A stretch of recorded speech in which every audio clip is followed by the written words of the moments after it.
دلته کې موږ د امن جنډې راوړي دي. په خدای یقین وکړه دا خلک چې جنډې کمیالي نو د دې سره سره د امن جنډه ما اخلي. په 3000 روپۍ باندې فل سایز جنډه چې کوم درو د پاکستان واغستا. السلام علیکم ورحمت الله وبرکاتہ. قدرمن کوتونکو دا وخت چې کوم دنو دا کوز در ګدر کې چې کوم دنو ولاړ ما ته ګدر چوک نه برا دا پایکو پمپ نه رابر چې کوم دنو دا اکرام وردګ پیپر ډیکوریشن دکان دی او دا هر کال دی د 14 اگست لپاره چې کوم دی ډیر زیات تیاری کوي. اوس هم د 1 اگست نه چې کله د اگست میاشت شروع شوې ده نو دوی دغه تیاری چې کوم د دوی روانې دي غټې غټې جنډې او ورسره بیا نور څیزونه دي زبردست چې کوم دی نو هغه دوی دلته قصې د 1 اگست نه دا تاسو وګورئ هغه چولې چې کوم د سکولونو ماشومان چې کوم دی نو اخلي ورسره هغه چولې دي دغه شانته بیا دا چولې دي او دا هغه بیجونه او ورسره چې کوم دی نور سامان دی د ماشومان نو چې کوم دی دلته کې خرڅې د 1 اگست نه دی هر کال دا سټال لګي او دغه 1 اگست چې کوم نه هغه دکانداران چې کوم پکلو کې دی دغه خرڅې دا دغه د 14 اگست دا سیستم دغه خرڅې نو دی اخلي دا یو مرګره اوس راغی.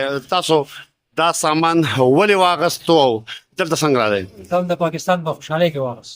د ازادۍ په خوشحالۍ کې نه واغستو چې خپل پورې ولګو پاکستان منو. څومره ګټه جنډې ورکړه لکه په 3000 روپۍ موټر فل سایز جنډه واغست. په 3000 روپۍ باندې فل سایز جنډه چې کوم درو د پاکستان واغستا. تاسو د کوم کلی سره تعلق ساتئ؟ دا سپن سانا ما ډیر ور چې کوم دی نو ډیر لوی قرباني وکړه. 3000 روپۍ چې کوم دی نو د په جنډه باندې ورکړې 3000 روپۍ د په جنډه ورکړه په خپل کور به لګي. تاسو هم راغلی د سر راغلی تاسو 14 اگست په کوم نظر باندې ګورئ؟ دا زموږ ملک ته موږ د په نظر ګورو. خوشحالي به مناوو ان شاء الله. خوشحالي به مناوه ہے نو دغه سامان تاسو ګورئ جنډه د مرګري واغستا. دغه سامانونه چې کوم دلته کې پراته دي ورسره لکه دا سورني خو مړه خنې دي یاره خو د بهر حال دغه شانته کې موږ دننه لاړ شو بیا دننه وګورو نو دننه هم دغه سامانونه د 14 اگست دلته کې پراته دي. دا دننه هم موجود دي. د نه علاوه دې چې کوم دی نو د ډیکوریشن کار کوي دا دغه تاسو وګورئ ډیکوریشن لپاره چې کوم دی هم د وادونو او د کویدانو د لپاره چې کوم دی نو دغه سیرې هم پرتی دي ورسره. دا بیا یو ځل د 14 اگست سامان دلته پروت دی. دا زما نوم اکرام دی. اکرام وردګ باندې مشهور یو او زه خو ته ډېر وخت نه دی دغه دا کار کوم. 14 اگست دا هم د 1 نه مونږ دا سوداګانې ولګو د هول سیل کار کوو. لرې لرې د ګوند نه خلک راځي او دلته دکانداران هم راځي سوداګانې وړي او د کاروبار په حق لګه ته ویم نو چې امن نو کاروبار به وي چې امن نه نو کاروبار ته زیان رسي. نو دغه شان زموږ خلک ډېر پر امن خلک دی پښتانه او امن خوښونکي خلک دی.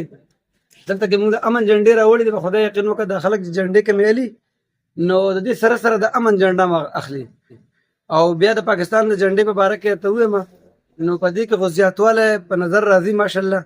دغه ځکه چې کم چې زموږ د پاکستان آرمي چې کم کارکردګي کړې ده د هغې په وجه باندې په دې کې زیاتوالی په نظر راځي او دا خو زموږ ملک دی. په دې کې خوشحالي پکار ده. موږ منځوخه په خوشحالۍ باندې خو زموږ په ملک کې چې امن وي نو انشاءالله زموږ کاروبار باندې وده ورته میلاویږي.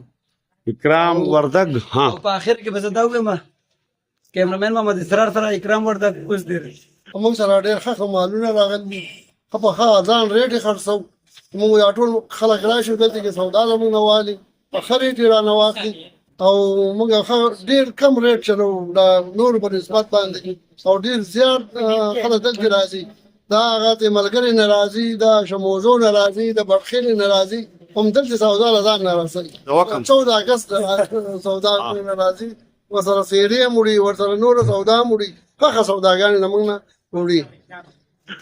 زنده باد. اکرام وردګ د امن خبره وکړو. بېشکه امن چې کوم دا زموږ بنیادي ضرورت دی ځکه دلته په دیر کې امن پاسونونه هم کېږي او چې امني نو د 14 اگست خون به هم ورو هغه شانته سیوا کیږي من جنډه او دلته د خبرو کې چې دلته د امن جنډې چې کوم دی نو دا هم خلک خوښوي دا د امن جنډه کرام وردک چې کوم د پاکستان د جنډو سره د نور جنډو سره خلک وایي چې د امن جنډه مخلي الله تعالی دې کې چې زموږ په وطن کې چې کوم دی نو امن راشي او دلته د اکرام وردک د 14 اگست سره د مینې دا کاروبار چې کوم دی دا نور هم وسط بیا مونی الله دې موږ ته او دې ته ټول په خپل ځمان کې وساتي آمین